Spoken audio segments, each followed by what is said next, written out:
Hello and welcome to Qsport. I'm Mutu Gajaga. Thank you for joining us. Coming up tonight, Fortune are knocked out of the CAF Champions League preliminaries by unturned Setif after a 5-4 penalty shootout victory.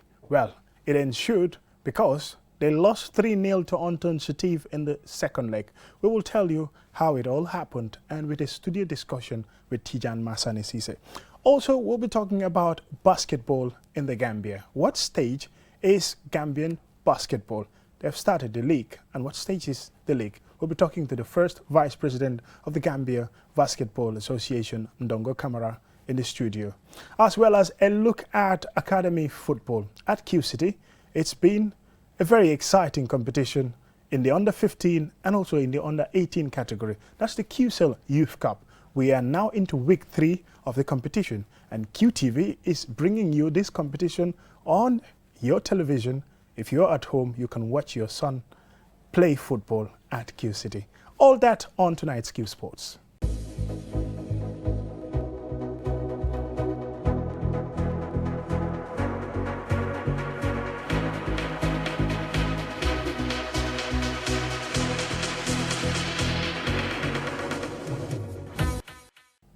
Welcome and thank you for joining us. First, we're going to talk about Fortune.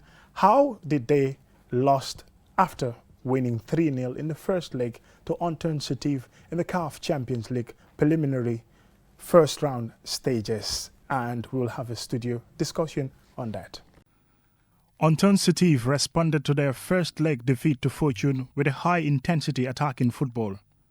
The Algerian club forced Fortune into committing an error almost immediately as the first half whistle sounded, leading to the Gambian champions conceding an own goal 4 minutes into the game. 16 minutes later, they conceded a second goal, with Rayad Bernard giving the hosts renewed belief that they could overturn the first leg result. Constant pressure on Fortune ensued, who were forced to spend much of the first half penned in their own half, chasing the ball and defending. Fortune ran into more problems when they had midfielder Alassane Faye sent off on the hour mark for what was deemed a high challenge. The dismissal seemed harsh, and coach Jane Juve could be seen remonstrating with the fourth official about the referee's decision. His protest fell on deaf ears. Unturned Setif, knowing they had an extra man advantage with 30 minutes still to play, continued to put pressure on Fortune. Even when it appeared Fortune could have held on, eventually they conceded a third goal in the 67th minute when midfielder Abdul Momin Jabor scored with a follow-up header as the first rebound of the bar. The 3-0 score for the home side meant the teams were level on aggregate at 3-all. Fortune twice came close to scoring but failed to do so. In the ensuing penalty shootout, Unturned Setif scored all 5 of their spot kicks and eventually won 5-4. After Fortune captain Sirifo Dabo placed his shot wide.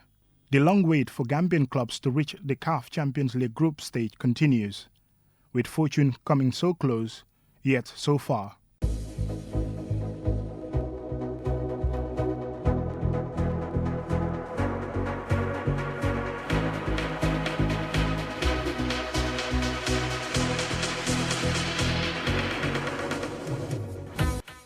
Welcome and thank you if you're just joining us. We are going to first talk about club football in the Gambia. Well, all the big noise was about Fortune beating one of Africa's club's heavyweights, Unturned Setif of Algeria, in the first leg.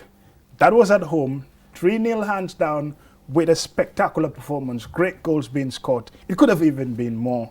And then the return leg, everything came gate crashing. They lost 3-0 in regulation time and in penalty shootouts 5-4. Tijan, did you see this coming? I never saw the North African meltdown coming, quite frankly. I've seen Fortune play. I think they're a really good football team. They play excellent possession football, lot of set plays. Very disciplined team and a very well prepared team. So I am not a football technician, but I'm a football commentator. So I'd want to ask, how prepared was the team? If you remember, Coach Axigai sat here a few times with us and has always talked about the mental preparation. Were the boys overconfident that this was a joyride to Algiers and back? All those are questions that need to be answered to map out the way forward. But what should have been a glorious moment for Gambian football, quite frankly, has turned out to be a debacle of the desert. And it takes me back to history. It happened in Morocco when Port Authority went down 8-0 to Force Armée Royale of Morocco. So what's going on in North Africa with the Gambian club champions? Because it's quite worrisome, and I think Fortune's coach has some questions to answer.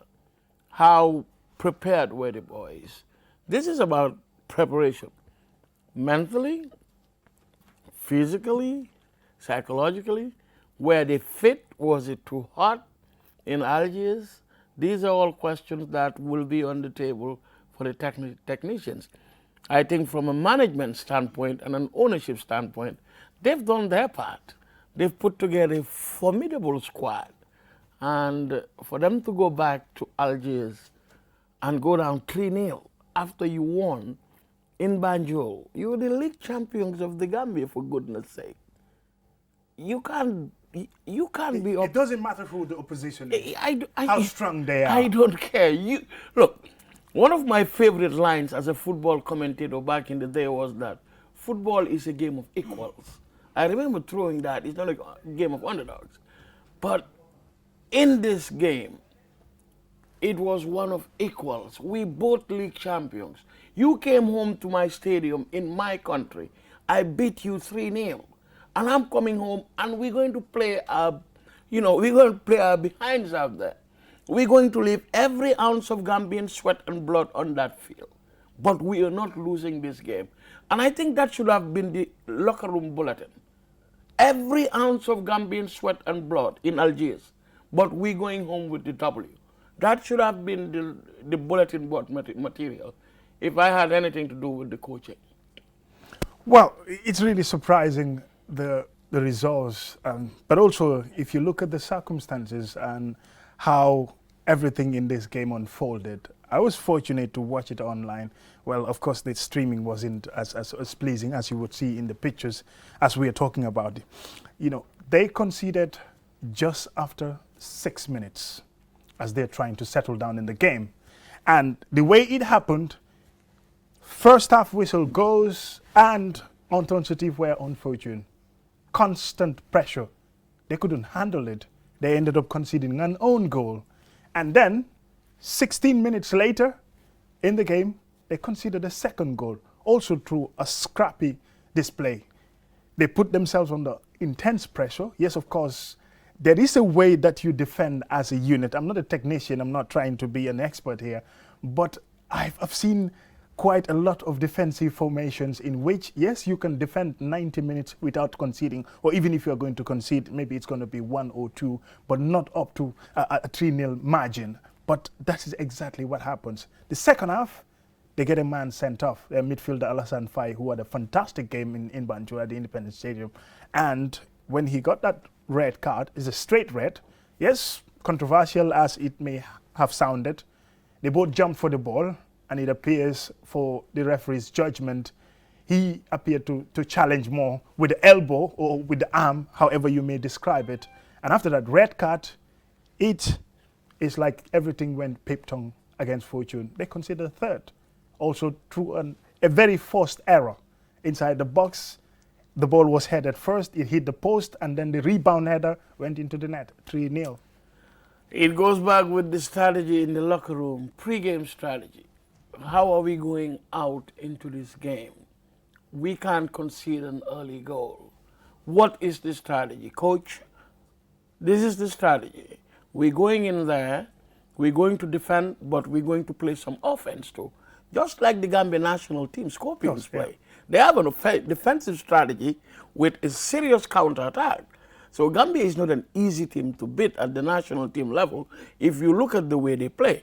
Like when they played Angola here, Gambia was outplayed, right? Yes. Would you agree with me, right? Definitely. But we won the game, right? Yeah, sure. There's a reason. And I would think I would have gone with a strategy like that. But you come all out defending from the word go. Evidently, you know these people are hoarding. They are coming after you, for goodness sake. They're down 3-0. They're playing for the pride of their country in their country. You should know when they get there, they're going to attack. And one thing that amuses me a lot about North African football, their physique may not look great, but they're very fast with the ball. Their ball control is immaculate, and passing ability, is almost second to none. And that's exactly how it happened. They dominated possession, they created the chances, and as well as, they forced Fortune to commit series of fouls. Lots of free kicks, yellow cards flashing onto the pitch. So, all the tricks, everything went against Fortune. Well, as the coach, you've talked about pre-match, all the mentalities, the build-up into this encounter, knowing that you are already 3-0 up. So all that you need to do is, at least even if you're going to lose the game, not to concede up to 3 goals. Rightfully so. Again, it goes back to preparation.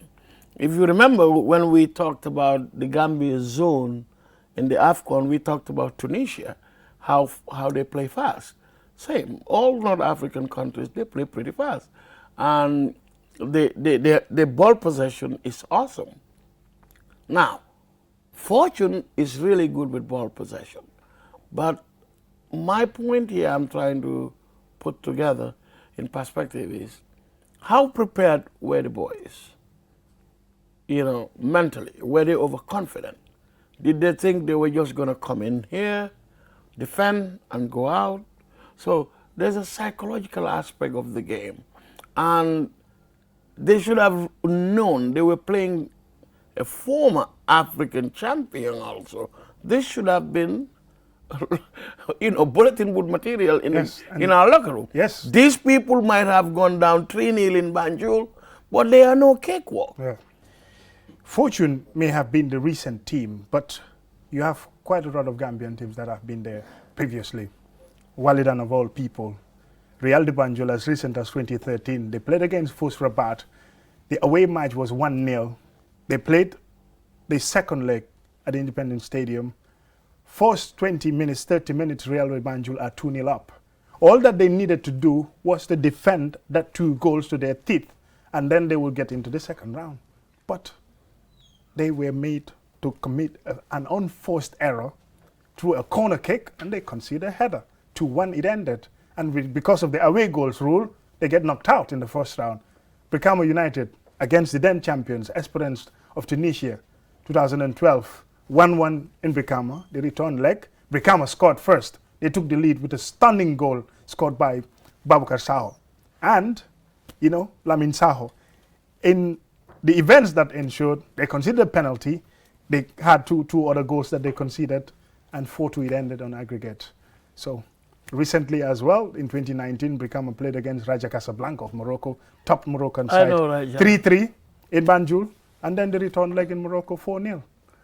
Wow. So it's always against North African opposition. Yes, they've get knocked out by other teams also in the continent, but their biggest problem, if they are to break any jinx, is going to be against North African opposition.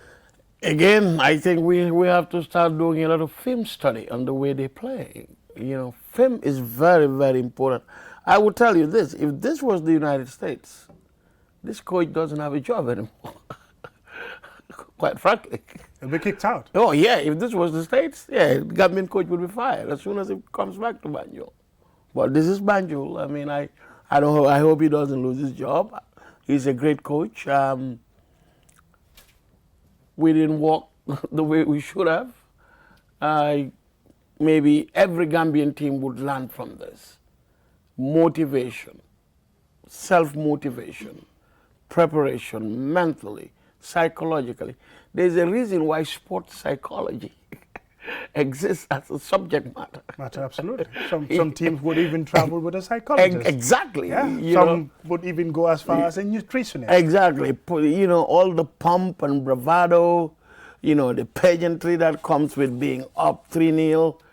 Somebody should have been calming these kids and say, listen, we still got work to do. The work is not complete. Let's go to Algiers, take it easy. You know, that mental standpoint, make them come down low. That will take us to a short commercial break, and when we come back, we'll talk basketball.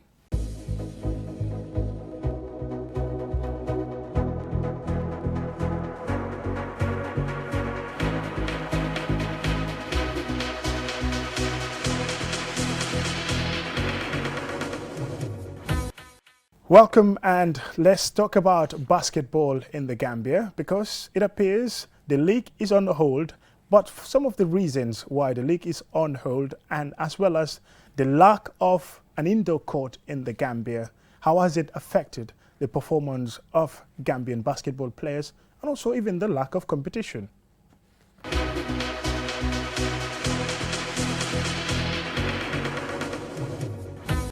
There's Af with me in the studio, Ndongo Camara, who is the first vice president of the Gambia Basketball Association. He's here to talk about Gambian basketball on behalf of the president, Jegan Senghor. Ndongo Camara, Gambian basketball, since your administration took office, you've tried to set it up properly to make sure that you have a functioning league. What stage is that league now? Thank you very much, Mr. Gajaga. For asking that question. I will be very glad to answer that question. As you rightly mentioned, we are led by great Jiran Senghor, who is very influential at the Gambia Basketball Executive. The current state of basketball at the moment, we were elected into office since 2019, but because of the COVID, we were non-functional.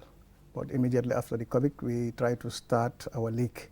And before starting our league, it was very difficult, because as you know, most of the associations are struggling financially, to get financial support from sponsorship or sponsorship from institution is very, very, very difficult.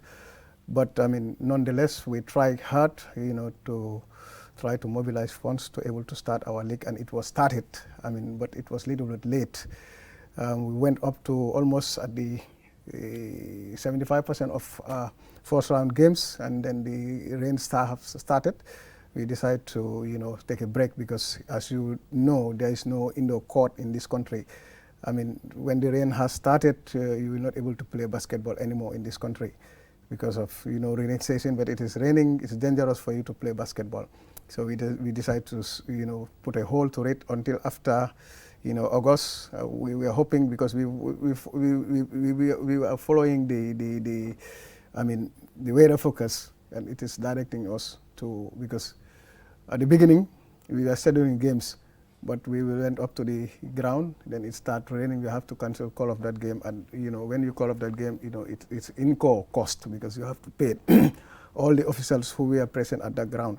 So we decided to, because we were struggling financially. But still on basketball, yes, you've talked about the problems that you were dealing with. Mainly it's financial issues to be able to get the funding to start a league, and then you had to go to a point, in fact, stopping the league matches because of the rains. You don't have an indoor court. Mm-hmm. There are quite a series of competitions in Africa. We've seen the Afrobasket, we've seen also the competition which was recently held in Kigali, where Senegal participated, where Kenya, Uganda, Angola, Guinea, Mali have all been part of that. If Gambia wants to get to that level, what do we have to do to be able to compete at the continental level in basketball? It's just to compete, regularly. And that competition you're talking about, the Afro-basketball, it's not a matter of playing qualifiers. It's just a matter of invitations. And we were invited, but it was not known to us.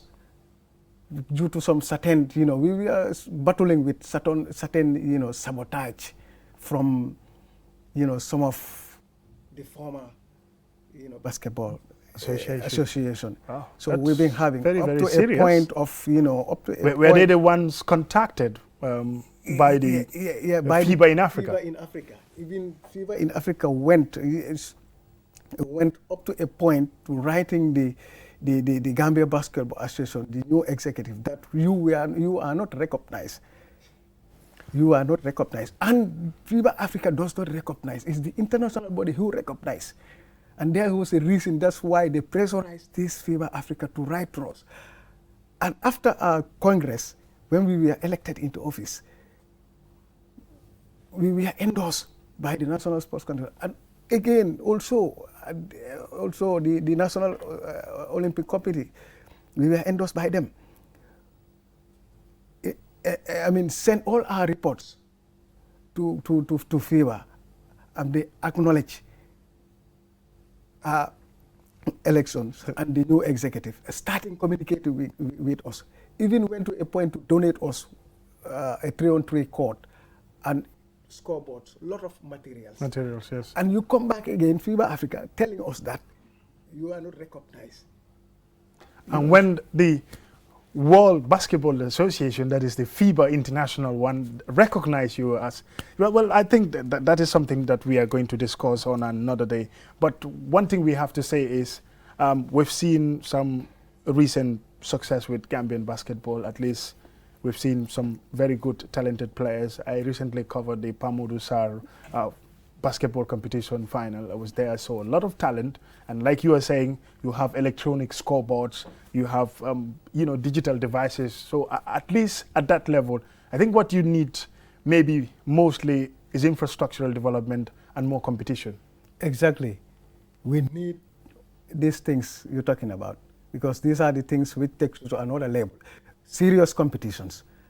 And if you look at our league this year, both male and female, it was very, very, very competitive. We never have such a competitive league. Way back 4 or 5 years ago, even if you watch the female matches, you will be so much impressive. That's why when they went to Congo,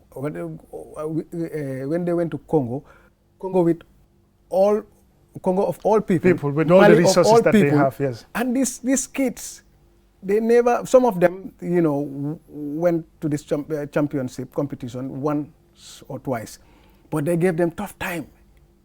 Came up with bronze medal and silver medal. And We will continue this discussion, Ndongo Kamara, the first vice president of the Gambia Basketball Association, and we will also follow the progress of basketball and some of the challenges that they are facing. One of them, infrastructure and also funding, as many associations in Gambian sports are dealing with.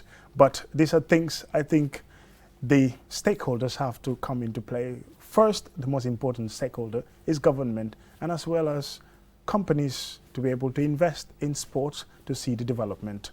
All that on Qsport. We will now take a short break, and finally we'll be talking about academy football at Q City. 16 football academies are taking part in the competition, both in the under 15 and under 18 category, and that's going to be our final discussion on Q Sports. Do stay tuned.